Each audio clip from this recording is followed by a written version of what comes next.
But you know, our discussion here is not so much about the use of popular music and the how popular music is a good fit, although that is certainly an underlying theme. But we're supposed to be talking about teacher PD.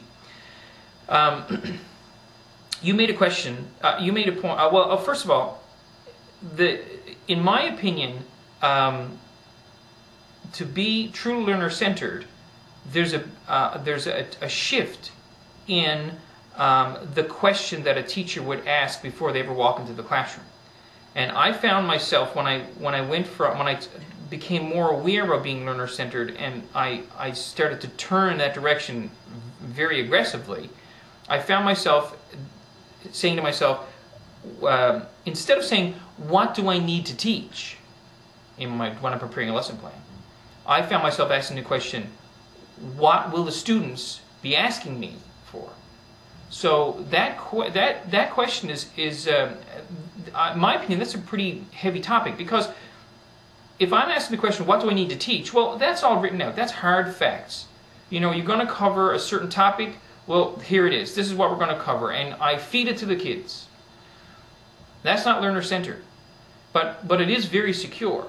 And if a teacher is going down that path, and that's their program, that's their route, then there's a lot of security in that. They can say, well, I know what I'm going to be teaching tomorrow. I have a lesson plan. It's laid down. I know exactly what I'm going to teach tomorrow. It's a lot more unnerving when you ask the other question, the learner-centered question, and that is, what will the students be looking for? What are the students going to be asking for? And really, it's difficult to predict that. If you go into a classroom and you say, okay, well, students, what are we going to do? Well, there's no saying what that's going to be. The students may be into all kinds of different things. They may have lots of different needs. And a teacher going to that situation needs to be able to think on their feet. They need to be able to be comfortable with that insecurity of not knowing what is going to happen in class. Really, sometimes in class, you may come away saying, well, I intended on doing X, Y, Z, but I ended up doing apples, oranges, and peaches. You know, really, sometimes it can be completely different than what you may have intended when you went in, because the needs of the students were different than what you predicted. So, from a point of teacher PD, if we're going to be truly learner-centered, teachers need to learn how to be able to adapt to that.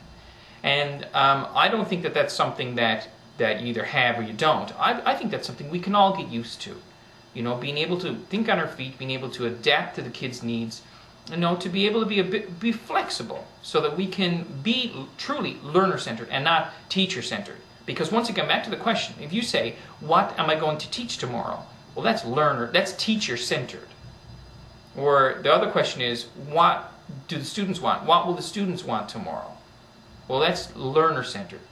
And really, once you get away from that and you say, you know what, I don't know what the kids are going to need, and I'm okay with that. But when tomorrow comes, I'm going to think on my feet and I'm going to do it. That can be very freeing. You know, it can be very liberating, I find. Because really, the students are going to take me down that path. And the really cool thing is the students are going to take me places that I had no idea I was ever going to go. So it was very, very informative, very enlightening for me. I found it very entertaining, because the students are going to take me all over the place.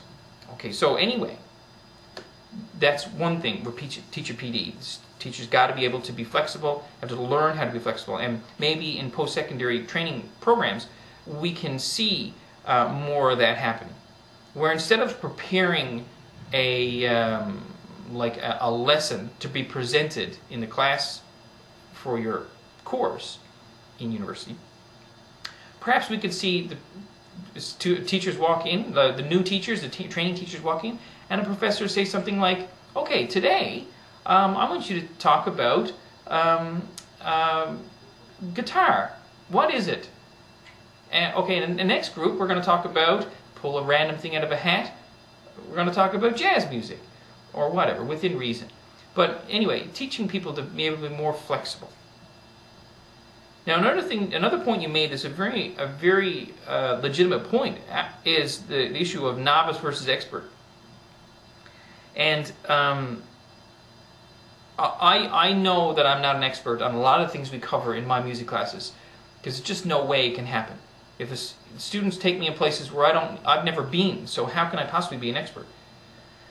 A long time ago, I did a big production with some high school students, and at the end of it, they presented me with this really nice plaque, this glass thing I have on my shelf at home in my studio, and it says there's a bird on the front of it, and it says the only limitations are those of vision, and I thought that was great, because I think that if the students buy into that the only limitations is that of vision, then they are free to go anywhere they want with their learning. They're free to access anything.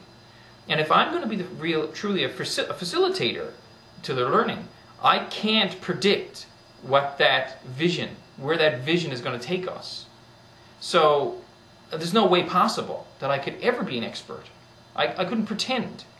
But I had to be open-minded. And if you have a good knowledge of music, and you have maybe a forte of your own, and you have a good knowledge of music, and you can relate whatever you can back to your own knowledge base and work off that, then you do as good a job as you can. And if the students ask for something and you need to go away and do a bit of research, well, you're learning and you're expanding as a teacher, and I feel good about that. And if we accept the idea that we cannot possibly be an expert on all of the things that the students are going to ask us, then that's freeing too. Because, otherwise you're going to be stressed out every day, trying to be an expert on something, trying to one-up the students. That's impossible. And it's not healthy anyway in the learning environment. That's not possible. The students, my goal is, and I tell my students all the time, my goal is that they would become way better musicians than I am. Because they are going to be into hip-hop and into jazz and into rock and into folk, and whatever it is that they're into, I want them to be the best that they can be at that. And ideally, that will be way better than me. So, and once again, that's a mindset that teachers need to get into. And at the university level, maybe we can start doing that. We can start pushing that. So teachers are going to be more acceptable with that they don't know everything, and that they're a facilitator. They're not an expert. They're a facilitator. And students will love that. They're not going to feel down about the teacher because the teacher can't play the Jimi Hendrix lick that they can play. That's not the idea. You're supposed to be a sounding board. You're supposed to be something somewhere that the students can go to for resources and things, not to show them every note of everything. So, anyway, I'm rambling on. Anyway, so I think that those are a couple of things that I would like to see in PD. Now, I would also like to see more content things, like how to play guitar, how to play drums, how to organize a band rehearsal, rock band rehearsal, and things like that, and some of the other things we discussed. But I think underlying those kinds of themes I just talked about, those are the things that I think should underlie all teacher development in a learner-centered approach, especially focused on popular music. So there you go. Anyway, Kelly, once again, it's been a pleasure, and I will see you on Saturday, and I've got lots of surprises for Saturday, so hold on to your seat. See you later.